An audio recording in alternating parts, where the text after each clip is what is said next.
It was summer of '05, and at the age of 12 I was into science fiction. So pretty much I was playing some games like Halo and all of them.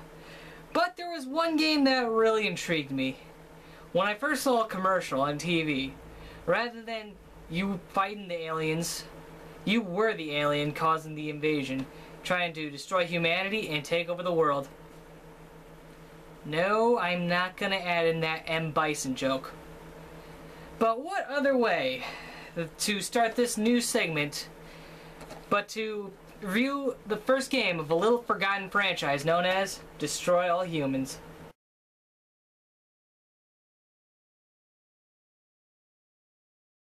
Destroy All Humans was released on the PS2 and the Xbox in 2005 and was developed by Pandemic Studios and published by THQ.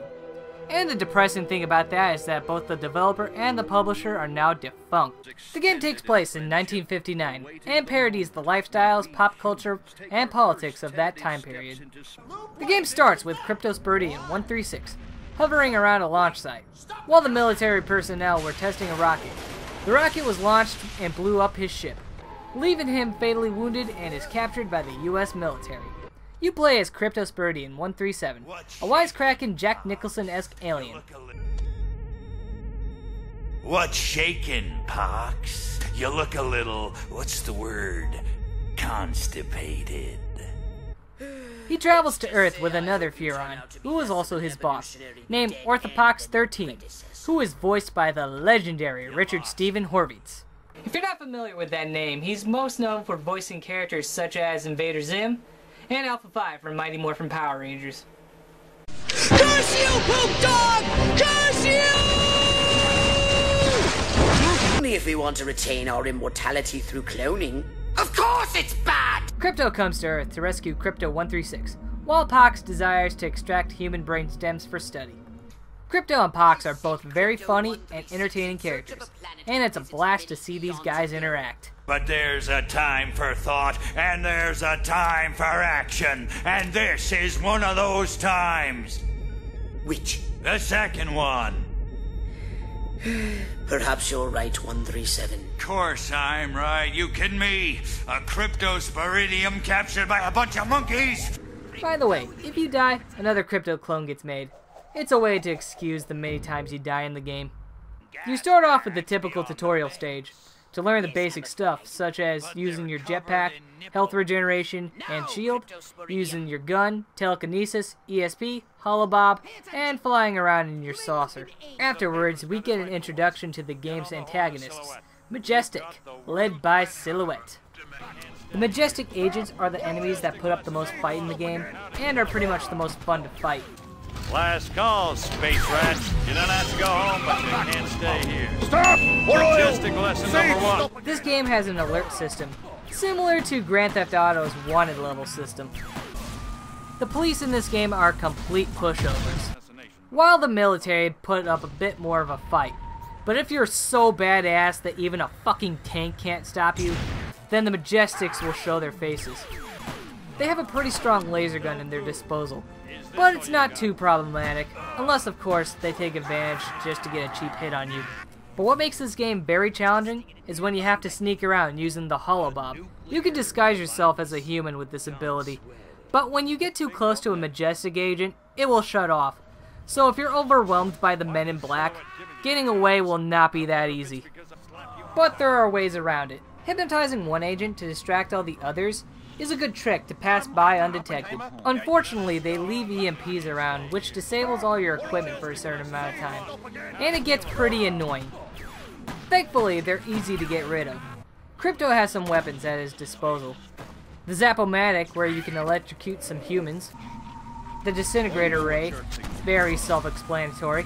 The Ion Detonator, which is my favorite because it's the best method to destroying stuff like tanks and turrets. And the famous Anal Probe. Wait, what the hell? Yes, what's a game about an alien without an anal probe? It's actually a very useful weapon, to be honest. It's actually one of the primary methods of collecting DNA, and you're going to spend some time collecting DNA to advance further in the game and use as currency to upgrade your weapons. The best part of the game is the mind powers. You've got Scan, where you read people's minds, And trust me, when you're using the holobob, reading minds is a must to keep your disguise. Not only that, but they've got some hilarious things to say when you scan. This ain't like WW2. There's also psychokinesis, also known as lifting up stuff with your mind. Extraction, where you're making a human's head explode as a method of collecting DNA. And as mentioned earlier, hypnosis. The powers are not only a good idea, but they could have easily fucked it up. But thankfully, they're implemented so well that by the end of the game, you will have found a very good use for every single power and weapon. Unfortunately, the saucer is a bit on the downside. It's not bad, but I can't say it's all that good either. The abductor ray just drags its target around as opposed to actually abducting.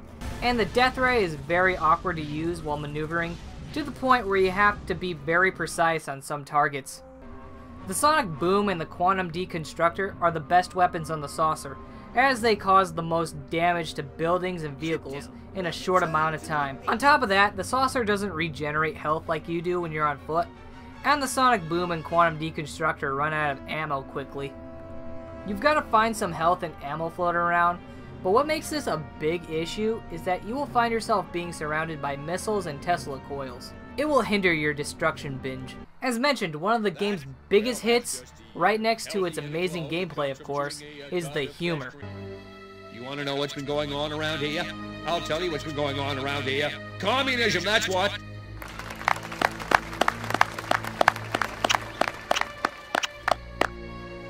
With the game being set in the 50s, however, there was a lot of jokes poking fun of the decade, so some of the references you probably won't get unless you do your homework. On the other hand, it also parodies B-movies and the famous Roswell incident. Speaking of B-movies, there's a mission where Majestic does a showing of Planet 9 from outer space to hypnotize the audience, and Crypto hijacks the screen to play a message from Pox instead, and they've become your band of manipulative slaves. One of the cooler things is that you've got some B-movie clips as unlockables. If anything I could really complain about, it's the graphics. You could say that they're good for their time, but man, they have not aged well. Crypto and Pox's designs look fine, but the human characters' faces looked like shit, even by 2005 standards. And lastly, the AI is a little dumb. I mean, I've seen some bad drivers in the Grand Theft Auto games, but at least in GTA, they would get out of their cars to fight you or whatever. But in Destroy All Humans, they don't seem to care that they hit someone just as long as there's an alien present. Hell, Majestic don't give two shits if they hit a soldier, and a soldier is not someone you want to fuck with. I don't care who you are. And at least at the beginning of the game, people seem to forget that there was just a little green alien standing right there, right after I used good old Mr. Holobob. But to be honest, yes, it's a game flaw, and yes, I'm still taking points off, but for a game that pays tribute to B-movies, it's actually fitting that the human AI are idiots. One last thing I'll add is that in the final boss fight, I ran into a sound glitch.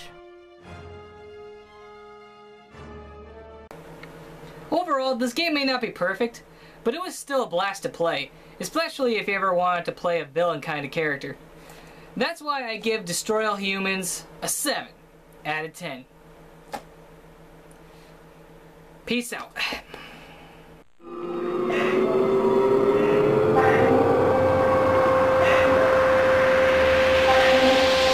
could be a dream if I present you up in Paris.